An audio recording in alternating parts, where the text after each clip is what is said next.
실험실 한쪽 구석. 서서히 온기를 잃어가던 비커 안에는 곧 잊혀질 운명에 놓인 분자 하나가 있었습니다. 당시 최고 수준으로 평가받던 인공지능은 750개의 태양전지 데이터를 학습한 뒤 냉정한 결론을 내렸습니다. 이 물질은 성능이 부족하며 추가 연구의 가치가 없다는 판단이었습니다. 데이터와 알고리즘이 연구 현장을 지배하는 시대였습니다. 기계가 내린 부정적인 평가 한마디는 사실상 그 분자의 사형 선고와도 같았습니다. 그러나 연구진은 그 결과를 그대로 받아들이지 않았습니다. 인공지능이 가능성이 없다고 평가한 그 후보를 끝까지 놓지 않았고 식어버린 비커를 다시 들여다보며 실험을 이어갔습니다. 그리고 마침내 해당 분자를 실제로 합성한 뒤 방막에 적용했을 때 누구도 예상하지 못했던 결과가 나타났습니다. 여기서 세 가지 숫자를 기억할 필요가 있습니다. 첫 번째는 750, 인공지능이 학습한 유기 태양전지 데이터의 수입니다. 두 번째는 19.67, AI가 사실상 달성 불가능하다고 예측했던 효율의 실제 측정가 %입니다. 세 번째는 0, 이 성능을 구현하는 과정에서 사용된 독성 용매의 양입니다. 인공지능은 분명 실패를 예측했습니다. 하지만 현실에서 얻어진 결과는 세계 최고 수준에 가까운 효율이었고 더욱 놀라운 사실은 유독성 물질을 단 한 방울도 사용하지 않았다는 점이었습니다. 언뜻 보면 작은 실험실 안에서 벌어진 일처럼 보일 수 있습니다. 하지만 이 사건이 중요한 이유는 전 세계 태양광 시장을 40년 넘게 지배해온 실리콘 패널의 견고한 장벽에 균열이 생기기 시작했음을 보여주기 때문입니다.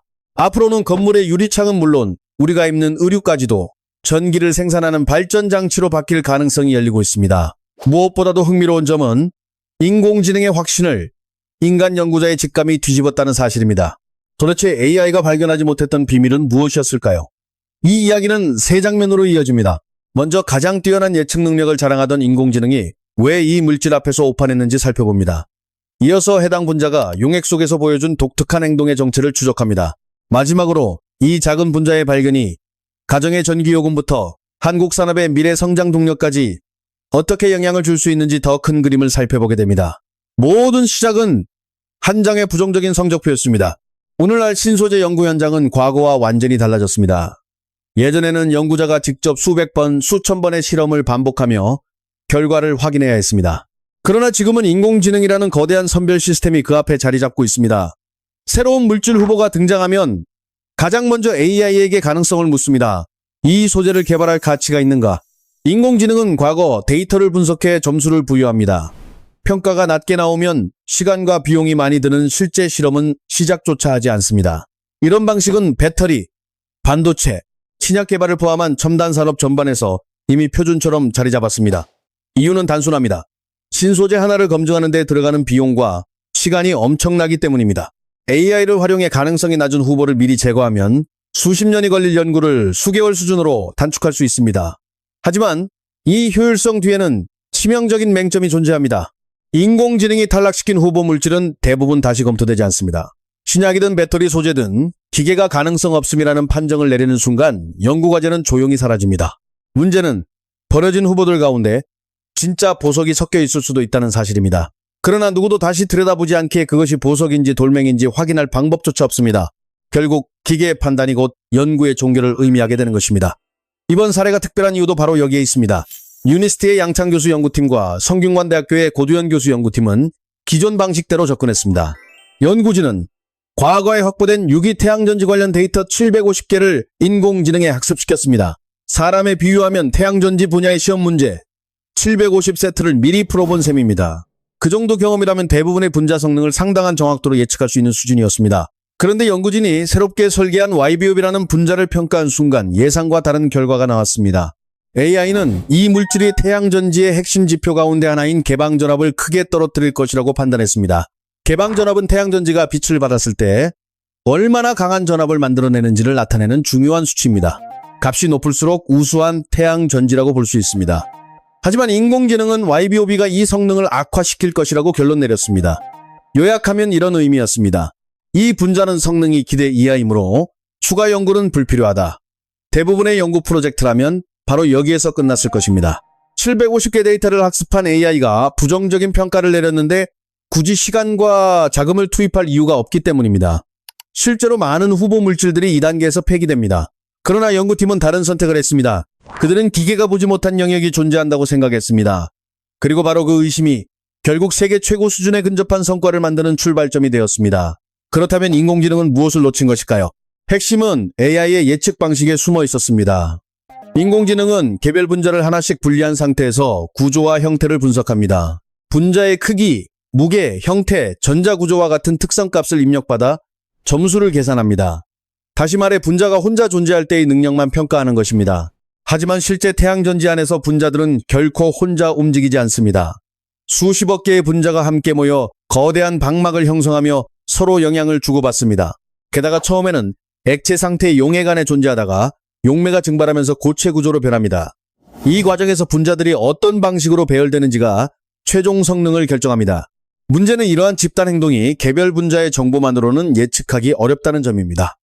AI는 바로 이 부분을 보지 못했습니다. 한 사람의 능력만 평가했을 뿐 팀 전체가 만들어내는 시너지는 계산하지 못했던 것입니다. 축구팀 감독이 선수 영입 과정에서 이력서만 본다고 가정해 보겠습니다. 키도 크지 않고 속도도 빠르지 않습니다. 개인 기록 역시 평범합니다. 그래서 감독은 영입 대상에서 제외합니다.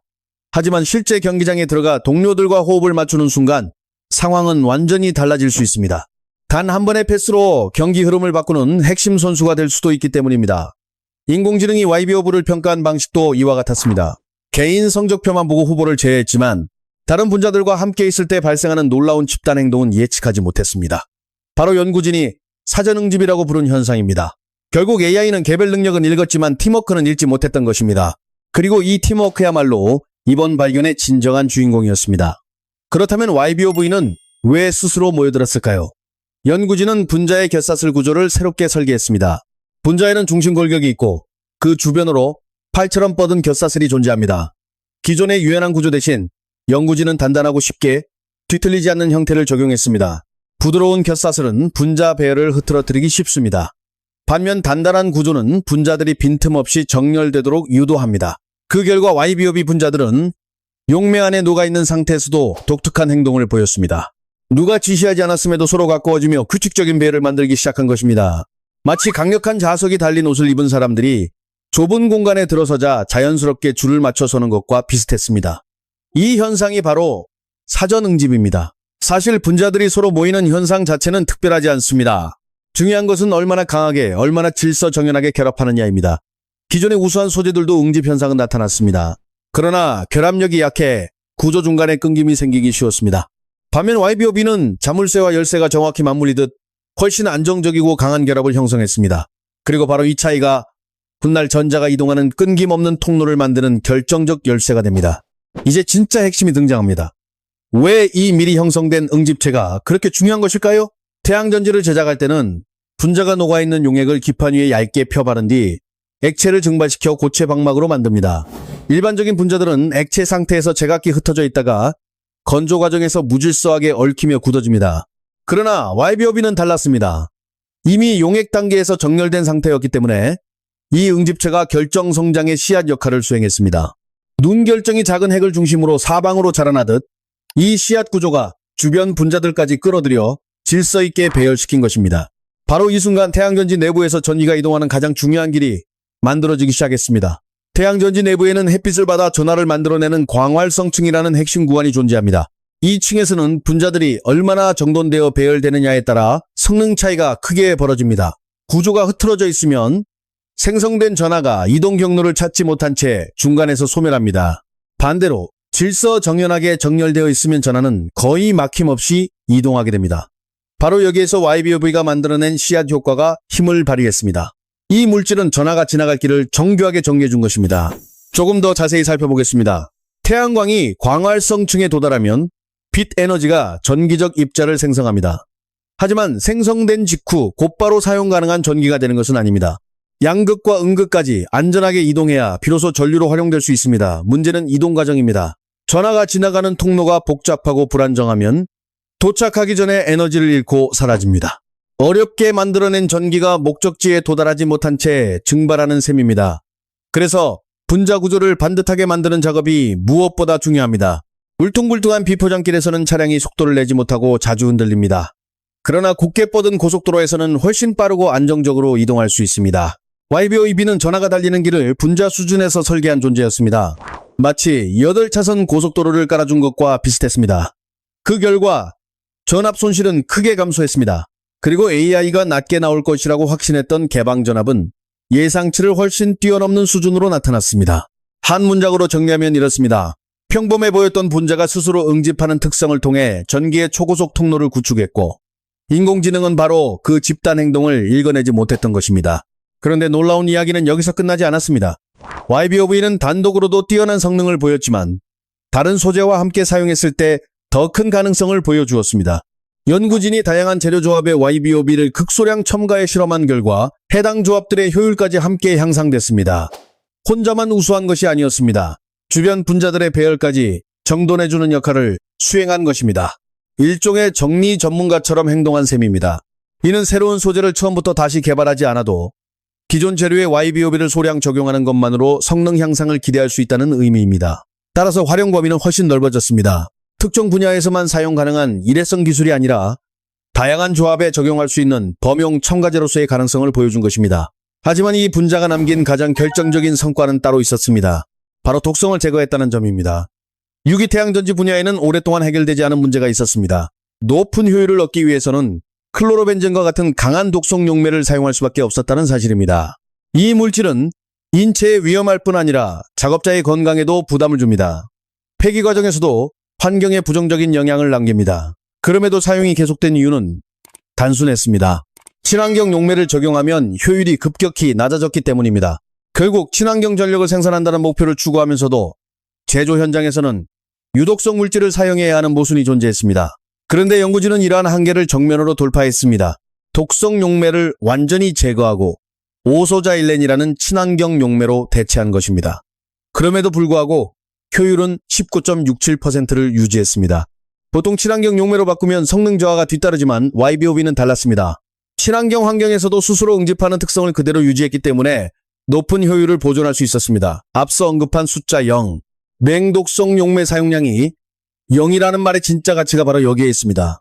이 성과가 특별한 이유는 유럽연합의 까다로운 환경 규정까지 충족할 수 있는 생산 공정이 가능해졌기 때문입니다. 무거운 환경 규제라는 짐을 짊어진 상태에서도 최고 수준 기록을 세운 셈입니다. 독성물질 처리 비용과 환경 부담금이 감소하면 제조 비용도 낮아집니다. 동시에 해외 시장 진출의 문도 더욱 넓어질 수 있습니다. 여기서 반드시 짚고 넘어가야 할 부분이 있습니다. 왜 19.67%라는 수치가 그렇게 큰 의미를 갖는가 하는 점입니다. 태양광 산업에서는 일반적으로 효율이 19%를 넘어서면 상업적 경쟁력을 확보한 것으로 평가합니다. 그동안 유기태양전지는 바로 이 19% 장벽을 넘지 못했습니다. 그래서 실리콘이나 다른 차세대 기술을 보조하는 위치에 머무는 경우가 많았습니다. 그러나 이번 성과는 달랐습니다. 친환경 공정만으로도 그 기준선을 확실히 돌파했습니다. 이는 유기태양전지가 실험실 연구 단계를 넘어 실제 시장 진입 가능성을 확보했음을 의미하는 상징적인 사건이었습니다. 그리고 유기태양전지가 가진 또 하나의 강점도 함께 주목받기 시작했습니다. 제조 방식 자체가 기존 실리콘 태양전지와 완전히 다르기 때문입니다. 실리콘 태양전지를 생산하려면 먼저 모래에서 실리콘을 추출해야 합니다. 이후 천도가 넘는 초고온 환경과 진공 조건을 이용해 복잡한 가공 과정을 거쳐야 합니다. 대규모 설비가 필요하며 엄청난 양의 전력도 소비됩니다. 친환경 전기를 생산하겠다는 목적을 위해 오히려 제조 과정에서는 많은 에너지와 탄소가 사용되는 역설이 존재하는 것입니다. 반면 유기태양전지는 접근 방식이 전혀 다릅니다. 재료를 액체에 녹여 잉크 형태로 만든 뒤 얇은 플라스틱 필름 위에 인쇄하듯 연속 생산합니다. 이 방식을 롤투롤 공정이라고 부릅니다. 거대한 신문 인쇄기가 종이를 빠르게 찍어내는 장면을 떠올리면 이해하기 쉽습니다. 고온도 필요 없고 진공 환경도 요구되지 않습니다. 그만큼 에너지 사용량을 줄일 수 있고 넓은 면적 제품도 빠르게 생산할 수 있습니다. 무거운 유리기판을 사용하지 않아도 되기 때문에 가볍고 유연한 제품 제작도 가능합니다. 같은 태양전지지만 철학 자체가 정반대라고 할 수 있습니다. 여기서 우리는 과거를 다시 돌아볼 필요가 있습니다. 왜 유기태양전지는 오랜 세월 동안 19%의 벽을 넘지 못했을까요? 사실 이 분야의 도전 역사는 매우 길었습니다. 교수 연구팀 역시 수십 년 가까운 시간 동안 효율과 안정성을 동시에 만족시키는 물질을 찾기 위해 노력해왔습니다. 연구진 스스로도 거의 20년에 걸쳐 해답을 찾아왔다고 말할 정도였습니다. 그러나 문제는 반복됐습니다. 효율을 높이면 수명이 짧아졌고 내구성을 강화하면 성능이 떨어졌습니다. 이 딜레마는 쉽게 해결되지 않았습니다. 그 사이 시장의 시선은 다른 기술로 이동했습니다. 바로 페로브스카이트였습니다. 효율이 빠르게 상승하던 이 기술은 투자와 관심을 대거 끌어들였습니다. 반면 유기태양전지는 저렴한 생산 비용과 인쇄식 제조라는 장점을 갖고 있었음에도 효율 개선 속도가 느리다는 이유로 늘 한 발 뒤에 있는 기술로 평가받았습니다. 마치 서서히 뜨거워지는 물속에 있는 개구리 이야기와 비슷했습니다. 급격한 변화는 없었지만 꾸준히 축적된 연구는 어느 순간 임계점에 도달하고 있었습니다. 그리고 이번 19.67%가 바로 그 전환점이었습니다. 하지만 이 기록은 연구실의 노력만으로 탄생한 것이 아니었습니다. 보이지 않는 또 하나의 힘이 존재했습니다. 이 연구는 오랫동안 불안정한 외줄타기와 같았습니다. 시장과 자본이 페로브스카이트에 집중되던 시기, 제한된 국가 연구 예산을 어디에 배분할 것인가는 어려운 선택이었습니다. 효율이 빠르게 상승하는 분야에 투자하는 것이 훨씬 합리적으로 보였기 때문입니다. 그럼에도 정부 연구 지원 사업은 6기 태양전지 연구를 포기하지 않았습니다. 모든 시선이 한 방향으로 향할 때도 또 다른 가능성의 씨앗을 남겨두었습니다. 그 결과가 바로 19.67%라는 성과로 이어진 것입니다. 만약 당시 지원이 중단되었다면 이번 이야기는 시작조차 되지 못했을 가능성이 큽니다. 또 한 가지 중요한 사실이 있습니다. 이 결과는 특정 연구실 하나만의 성취가 아니었습니다. 분자 설계와 합성의 강점을 가진 연구팀, 그리고 해당 물질을 실제 태양전지에 적용했던 일과 페로브스카이트가 각각 장점과 약점을 가진 상황에서 오늘의 주인공인 유기태양전지가 등장합니다. 납을 포함하지 않아 환경에 부담을 주지 않으며 낮은 온도에서 잉크처럼 프린팅이 가능해 가볍고 유연합니다. 이번 연구는 효율이라는 발목을 잡는 문제를 해결하며 친환경 차세대 기술로 존재감을 단숨에 키웠습니다. 삼국지 같은 기술 구도가 흥미로운 이유는 명확합니다. 실리콘은 안정적이지만 무겁고 효율이 한계에 부딪혀 있으며 페로브스카이트는 효율은 높지만 독성 문제와 수명이 짧습니다. 반면 유기태양전지는 깨끗하고 유연하지만 효율이 아쉬웠습니다. 각 기술이 한 가지 치명적 약점을 갖고 있었던 겁니다. 그런데 유기태양전지가 효율 문제를 극복하면서 판도가 흔들리기 시작했습니다. 흥미로운 반전은 이 기술들이 반드시 원수 관계가 아닐 수도 있다는 점입니다. 표면적으로 보면 효율이 더 높은 페로브스카이트와 19%대의 유기태양전지는 경쟁자처럼 보입니다.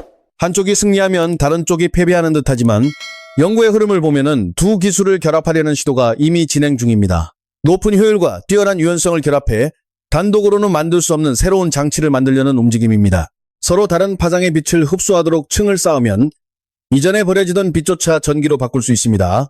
예상보다 두 기술이 더 큰 그림을 완성하는 퍼즐 조각이었던 셈입니다. 그렇다면 가장 궁금한 질문으로 넘어가 보겠습니다. 이 비커 속 작은 분자가 우리 일상과 어떤 관계가 있을까요?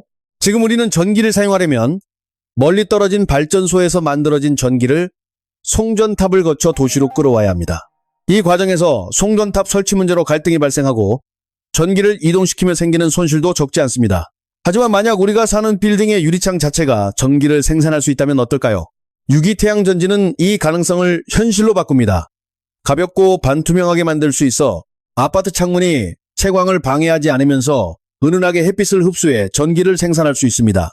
빌딩 외벽 전체가 거대한 발전 면적으로 바뀌는 겁니다. 무거운 실리콘 패널은 하중 때문에 수직벽에 설치하기 어렵지만 종이처럼 얇은 유기태양전지는 휘어진 외벽에도 손쉽게 부착됩니다. 농작물용 온실 지붕에 씌우면 필요한 빛은 통과시키고 남는 빛으로 전기를 만들 수 있어 일석이조 효과를 냅니다.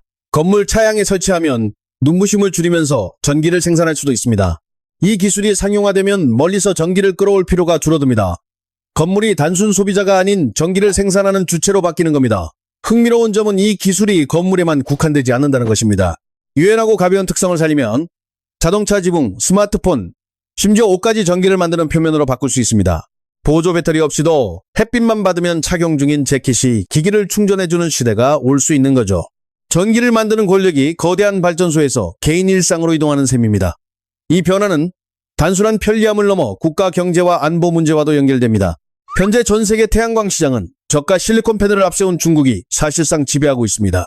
한국이 태양광을 확장하려 해도 핵심 패널 대부분을 외국에 의존할 수밖에 없는 상황이죠. 그러나 실리콘을 사용하지 않는 유기태양 분야에서 친환경 공정을 적용한 한국 연구진이 독자적인 분자 특허를 확보했다는 사실은 기존 길을 따라가는 것이 아니라 새로운 길을 직접 개척하는 것과 같습니다. 에너지 의존 문제는 곧 국가 안보와 직결되므로 이번 변화가 주는 경제적 파장도 결코 작지 않습니다. 실제로 두 번째 연구 발표 시점 전후 기존 실리콘 기반 태양광 기업들의 주가가 요동치는 모습도 관찰되었습니다. 주가는 다양한 요인에 따라 움직이지만 시장이 이 기술의 잠재력을 결코 가볍게 보지 않는 신호로 읽을 수 있습니다. 건물 일체형 태양광 시장은 앞으로 폭발적으로 성장할 전망이지만 조사 기관마다 예측 수치가 들쭉날쭉해 정확한 규모는 아직 가늠하기 어렵습니다.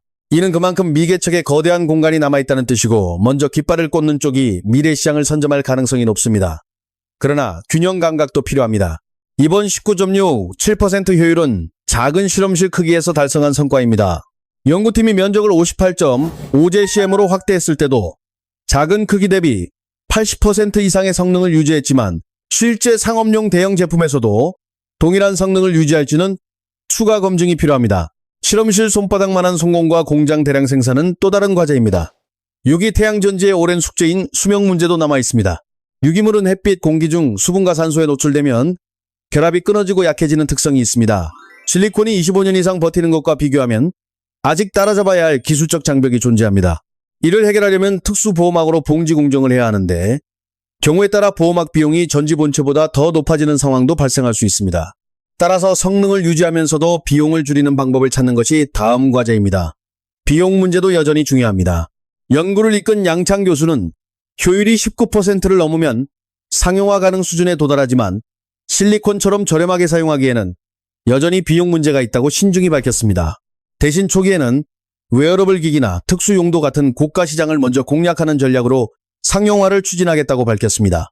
모든 지붕을 유기 태양전지로 덮는 것은 당장 현실적이지 않습니다. 고가의 특수 시장에서 먼저 기술을 다듬고 점차 대중화로 확산시키는 현실적인 접근입니다. 결론은 분명합니다.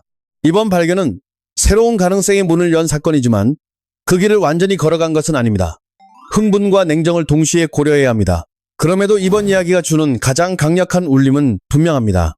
핵심만 요약하면 인공지능이 견고한 시대에 인간의 직관이 거둔 놀라운 역전극이라는 점입니다. 연구진이 750개의 데이터로 무장한 AI의 판단을 그대로 믿고 실험을 포기했다면 19.67%라는 숫자는 세상에 나오지 못했을 것입니다. 최고의 친환경 태양전지가 AI의 한마디로 휴지통에 버려질 뻔한 셈이죠.